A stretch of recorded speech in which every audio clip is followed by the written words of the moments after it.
बार के चुनाव की तारीखों का ऐलान होते ही प्रत्याशी मैदान में है और कल जो है नॉमिनेशन भरना है। और इससे पहले जो बार के प्रधान हैं अमित कादियान, सीधा उन्हीं के पास लिए चलते हैं। आपको बार का 1 साल का लेखा जोखा दे रहे हैं, क्या बार में आया और क्या जो है रिकवरी की गई और क्या जो है खर्चे किए गए। सीधा अमित कादियान के पास लिए चलते हैं क्योंकि मजबूत दावेदारी जो है पेश कर रहे हैं और तीसरी बार जो है वो इस चुनावी मैदान में। तो सीधा अमित कादियान के पास आपको लिए चलते हैं। सबसे पहले तो मैं अपने सभी पत्रकार बंधुओं को, अपने voice of Panipat, live news और जितने भी साथी आए हैं, सबसे पहले तो मैं उनको आने पर यहाँ पर बहुत बहुत धन्यवाद करता हूँ कि वो इस छोटे से एक नोटिस के तौर उस पे यहाँ तक पहुँचे हैं। तो बहुत बहुत धन्यवाद। मेरा जो इस साल का जो टेनओवर जब स्टार्ट हुआ, हमारे पास यहाँ पर 4 अकाउंट्स हैं। 2 अकाउंट सोसाइटीज़ के हैं, 2 अकाउंट्स हमारी बार के हैं। बार के अंदर जो हमारी डेवलपमेंट्स और जितना हमारा इनकम ऑफ सोर्सेज हमें जहाँ जहाँ से मिले, उसके रिगार्डिंग ही मैंने ये प्रेस कॉन्फ्रेंस आज बुलाई थी कि भाई हम एक एटलीस्ट सभी वकील साथियों को सभी हम बता सके कि हमारे पास इनकम ऑफ सोर्सेज कितना आया, कितना हमने डेवलपमेंट किया और कितनी हमने चीज़ें कहाँ कहाँ पर हमने पैसे को यूटिलाइज़ किया है। सबसे पहले तो मैं बार के जो मेन अकाउंट्स हैं उनकी बारे में मैं बात करूंगा, जिसमें जब मैंने चार्ज लिया इसमें तो उस टाइम पे हमारे पास इस अकाउंट में 6 लाख रुपए थे। 6 लाख रुपए के बाद में जितनी भी इस साल के अंदर मेंबरशिप हुई है, उस मेंबरशिप में 10.5 लाख रुपए तो हमें मेंबरशिप से मिले। सब्सक्रिप्शंस जो हमारा 600 रुपये और एनुअल सब्सक्रिप्शन जो वगैरह सबमिट होता है उससे हमें 14.5 लाख रुपये मिले। साइकिल स्टैंड से हमें 20 लाख रुपीज़ हमें साइकिल स्टैंड का जो हमने ठेका दिया था उससे मिला। इंडिविजुअल कनेक्शंस जो हमारा जो इलेक्ट्रिसिटी वाला काम था जो काफ़ी लंबे टाइम से पेंडिंग था, उसमें जो हमने एडवोकेट से कुछ पैसा कलेक्ट करके हमने उसको जो काम स्टार्ट किया, पैनल्स वगैरह लगवाए, उसके अंदर हमें 13,65,000 रुपये हमें वहाँ से एडवोकेट्स ने सबमिट करवा चुके हैं। वेलफेयर फंड जो एडवोकेट्स के वेलफेयर में जो टिकट्स लगती हैं, वकालतनामे पे टिकट्स लगती हैं, वहाँ से जो बार को इनकम हुई वो इनकम हुई 11 लाख की। नियर अबाउट 62 लाख के आसपास का हमें वहाँ से इनकम मिलती है। उसके बाद में जो हमारा खर्चा हुआ उसमें लाइब्रेरी रेनोवेशंस वगैरह पे, जो एडवोकेट्स के लिए कीप एंड साइलेंस का जो मेंटेन रखना था, जो लास्ट टाइम के मेरे मैनिफेस्टो में भी था कि यंग एडवोकेट्स को मैं अच्छे से कीप एंड साइलेंस वाला स्पेस प्रोवाइड कराएं ताकि वो अपना जुडिशरी में अपने लिए स्टडी कर सके। उसके लिए हमने अलग से ऑफिसेस वगैरह के लिए हमने अलग से स्पेस निकाल के उनके लिए अच्छा सा काम किया, जिसमें 2.5 लाख रुपए का हमारा वहाँ पर खर्चा हुआ। सैलरीज जो एम्प्लॉई हैं वहाँ पर, उनके लिए 12.5 लाख रुपए की उसके अंदर सैलरी दी गई है। पार्टी हॉल्स वगैरह जितनी भी पार्टीज़ हमारी एमपी एमएलएज और जो भी पार्टीज़ के अभी इलेक्शन थे उसके रिगार्डिंग वो एडवोकेट से मिलने के लिए, उनसे अपील करने के लिए बार में आई, उनमें 8 लाख रुपए का हमारा खर्च हुआ था। स्टेशनरी वगैरह जो मिसलिनियस वर्किंग वगैरह होती है उसके अंदर 1.5 लाख रुपये हुआ। इलेक्ट्रिसिटी पैनल्स का जिसके मैं अभी बात भी कर रहा था, तो उसके अंदर 6.5 लाख रुपए का हम उनको पेमेंट कर चुके हैं, जो हमारे पैनल्स साइडों में लग चुके हैं। मिसलेनियस रिपेयर्स आपके जो बार में रिक्वायरमेंट होती है छोटी छोटी चीज़ों के लिए, उसमें रिपेयर्स हुई 1.5 लाख रुपए की। डेथ क्लेम एडवोकेट को जब भी कोई डेथ हो जाती है तो उसके लिए भी एक अलग से वेलफेयर फंड है, जिसमें से उनकी फैमिलीज़ को, उनके लीगल हेयर्स को बार की तरफ से उनकी एक फाइनेंशियली हेल्प की जाती है, जिसके अंदर 2,75,000 रुपये एडवोकेट्स की फैमिलीज़ को प्रोवाइड करवाया गया।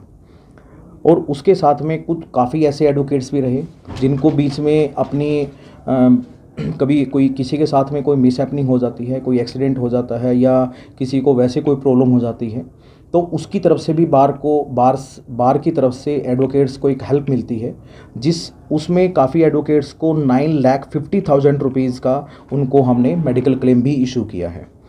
ये टोटल नियर अबाउट जो अप्रोक्स है वो 45 लाख के नियर अबाउट हमने, मतलब ये हमारा खर्च हुआ है इन अकाउंट से, बार के मेन अकाउंट से, जिसमें आज के दिन बार के पास 17 लाख रुपए उन अकाउंट में कैश इन हैंड बार में आज बचा हुआ है। और पेंडिंग जो हमें जो बार के डेवलपमेंट के लिए और जो हमें एमपी से एमएलए से जो हमने उनको जब वेलकम करके उनको बार में बुलाया गया था, और उनके बाद में जब उनको उनकी अनाउंसमेंट्स जो कुछ हैं वो अनाउंसमेंट्स का पैसा भी हमारा पेंडिंग है, जिसमें एमपी साहब का हमारा भाटिया जी के अनाउंसमेंट्स के 42 लाख रुपीज़ वो पेंडिंग है, जो नेक्स्ट प्लान जो आएगा उसमें हम उनसे लेकर बार की डेवलपमेंट्स के लिए हम उनको यूज़ करेंगे, जिसमें लिफ्ट्स वगैरह हैं, काफ़ी चीज़ें हैं। और दीपेंद्र हुड्डा जी का भी 21 लाख रुपीज़ जो है वो भी अभी पेंडिंग है, जो उनके हैंड से बार के पास आना है, जो भी डेवलपमेंट्स के लिए होना है। ये तो चीज़ें हैं जो हमारी बार की मेन बॉडी में जिनकी सैलरीज़ वगैरह रही हैं, ये उनका लेखा जोखा था। और अब मैं बात करूँगा कि हमारी जो सोसाइटीज़ है, जिसके अंदर 2 बिल्डिंग्स हैं, फेज़ 1 और फेज़ 2, उसमें जब मैंने चार्ज उनका भी लिया तो उसमें ओपनिंग बैलेंस था 12.5 लाख रुपए का। रेंटल इनकम जो हमारी फ़ोटो स्टेट्स हैं, कैंटीन्स हैं, उनसे जो हमें हमें जो इनकम हुई है वो नियर अबाउट हुई है 8 लाख की। और चैम्बर ट्रांसफ़र फीस जो एडवोकेट्स आपस में एक दूसरे के साथ चैम्बर ट्रांसफ़र करते हैं या न्यू एडवोकेट्स चैम्बर्स परचेज़ करते हैं, तो उसमें 6 लाख रुपीज़ का वहाँ से हमें सोसाइटीज़ को इनकम हुई, बार को इनकम हुई। फ़ोटो स्टेट्स हैं, उसमें 10 लाख रुपीज़ का जो मंथ उसका ईयरली जो एक उनको टेंडर दिया जाता है, उसमें 10 लाख रुपए का राठी फ़ोटो स्टेट वगैरह हैं, तो उनसे हमें रिकवरी हुई। बिल रिकवर हुआ हमारा बार से, एडवोकेट्स के जो इलेक्ट्रिसिटी बिल वगैरह हैं वो हमें 35 लाख रुपए का दोनों फेज़ 1 और फेज़ 2 से जो एडवोकेट्स ने बार में सबमिट किया है और फिर हमने डिपार्टमेंट को सबमिट किया, उसमें 35 लाख रुपीज़ का। ये टोटल इनकम जो सोसाइटीज़ में इनकम होती है वो होती है 71,50,000 की। इसमें काफ़ी चीज़ें छोटी छोटी हैं, वो बड़े काफ़ी डिटेल के साथ हैं। तो और जो एक्सपेंस हुआ हमने डिपार्टमेंट को जो पे किया वो 50 lakh rupees US mineral department को हमने, जो हमारा बिल्स था एडवोकेट यूटिलाइजेशन के बाद में जो आया, उसमें 50 लाख रुपीज़ तो हमने डिपार्टमेंट को पे किया। सैलरीज़ जो एडवोकेट्स की नीड की जो चीज़ें हैं उनको, क्लीनेस के हैं, आपके वॉशरूम्स हैं, आपके जितना भी क्लीनेस के हैं, उनकी जो एम्प्लॉई हैं बार, उनके 23 लाख रुपए उनको सैलरी डिस्ट्रीब्यूट की गई। लिफ्ट्स के सर्विसेज हैं, उसमें 3 लाख रुपए का चार हमारे पास लिफ्ट्स हैं, जिनका ईयरली जो उनका मेंटेनेंस जो चार्जेस है वो नियर अबाउट सभी का 3 लाख के नियर अबाउट बनता है। मिसलेनियस रिपेयरमेंट जो हमारे छोटी मोटी टूट फूट हो जाती हैं या किसी तरीके का बार में डेवलपमेंट में, और आपके वॉशरूम्स हैं, आपकी लिफ्ट्स हैं, उनके अंदर जो हमें चीज़ें परचेज की वो 4 लाख की हैं। तो ये टोटल जो हमारा खर्च हुआ वो 80 लाख का हमारा खर्च हुआ दोनों बिल्डिंग्स में, फेज़ 1 और फेज़ 2 की तरफ। हमें कुछ अमाउंट ऐसा है जो हमें एडवोकेट से लेना भी है, वो इलेक्ट्रिसिटी का नियर अबाउट दोनों बिल्डिंग्स का जो पेंडिंग है एडवोकेट से जो हमें रिकवरी लेनी है वो 10 लाख रुपीज़ की है। रेंट जो है वो 4 लाख रुपीज़ अभी हमें जो भी हमने रेंटेड अपने कैंटीन्स हैं, आपकी फ़ोटो स्टेट्स हैं, आपकी अदर टाइपिस्ट के लिए जो हमने उनको स्पेस लोकेट किया हुआ है, उसका जो रेंट है वो 4 लाख रुपीज़ अभी पेंडिंग है। डिपार्टमेंट को केवल हमें, इलेक्ट्रिसिटी डिपार्टमेंट को हमें केवल 8 लाख रुपये हमें अभी पे करना है, वो भी हमारे पास सरप्लस है। उस वहाँ पर हमारे पास नियर अबाउट 17 लाख का सरप्लस हमारे पास बार में अभी फंड है जो एडवोकेट्स के वेलफेयर के लिए यूज़ होना है। और सोसाइटीज़ में हमारे पास नियर अबाउट जो पेंडिंग है वो भी 6 लाख रुपए के आसपास का नियर अबाउट वो पेंडिंग बचता है। और जो बार में इन्हीं के साथ में जो बार में डेवलपमेंट्स हुई इस ईयर के, अगर मैं इसी ईयर की बात करूं, हमारा काफ़ी पुराना एक इलेक्ट्रिसिटी का मुद्दा था, इंडिविजुअल मीटर्स के लिए था, तो वो भी हमारा कंप्लीट हो चुका है। उसमें एडवोकेट्स ने भी काफ़ी कोऑपरेट किया, काफ़ी सीनियर्स एडवोकेट्स हैं जिसने मुझे टाइम टू टाइम गाइड किया, तो उनका मैं इस माध्यम से उनका बहुत बहुत धन्यवाद भी करूंगा। और मुझे इसी तरीके से मुझे होप है कि इसी तरीके से मुझे उनका आशीर्वाद मिलता भी रहेगा। ये हमारा शॉर्ट आउट हुआ।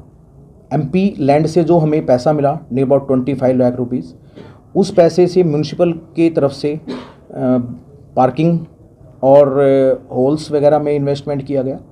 जो हमारे वॉशरूम से उनके लिए अलग से, फीमेल्स मेल के लिए अलग से एक अच्छे से उनके वॉशरूम्स वगैरह वो बनवाए गए। तो ये था हमारा इस ईयर का बड़ा छोटा सा और लेखा जोखा, जितना इनकम हुआ और जो हमने इस पे खर्च किया। आपको लगता है कि कुछ काम रह गए हैं आपके इस टर्नओवर में, जो पैसा आपने इन्वेस्ट किया है, कुछ काम रह गया? अभी काफ़ी काम है जो मुझे लगता है कि अभी वो मतलब कुछ एप्लीकेशंस हैं जो ऑलरेडी पेंडिंग हैं, कुछ एप्लीकेशंस ऐसी हैं जो अभी हमारे पास उनका आ चुका है, उनका रिप्लाई हमें करना है। जैसे फ़ेज़ 2 की जो हमारी बिल्डिंग है तो उसी के ऊपर एक फ्लोर एक्सटेंशन के लिए भी अभी कुछ हमने हाई कोर्ट में एप्लीकेशन मूव की थी, जिसका लेटर हमारे पास आ चुका है, जिसमें हमें बिल्डिंग की स्ट्रेंथ रिपोर्ट चेक करवानी है। बिल्डिंग की स्ट्रेंथ रिपोर्ट्स होने के बाद ही हम उसको सबमिट करने के बाद ही हमें हाई कोर्ट बिल्डिंग कमेटी जो है वो हमें परमिशन देगी, उसके ऊपर नए चैम्बर्स या हॉल बनाने की परमिशन जो है वो हमारा काम पेंडिंग है। और भी काफ़ी काम्स हैं जो पेंडिंग हैं। इन फ्यूचर जब हम इलेक्शन कंटेस्ट करेंगे कुलवंत सर, फिर देखते हैं उसमें हमारा मैनिफेस्टो में क्या क्या चीज़ें होंगी। अपने यूथ एडवोकेट्स के लिए मतलब मैं क्या कर सकता हूँ, अपने जो सीनियर एडवोकेट्स हैं उनके लिए मैं क्या कर सकता हूँ। आज के लिए जो प्रेस कॉन्फ्रेंस और जो बुलाई गई थी वो केवल और केवल हमने पूरी बार का धन्यवाद करने के लिए, और जितना इनकम हुआ उस इनकम में हमने क्या क्या डेवलपमेंट्स की और कहाँ कहाँ पर कितना कितना पैसा यूटिलाइज हुआ, उसके लिए मैंने स्पेशली ये बुलाई गई थी।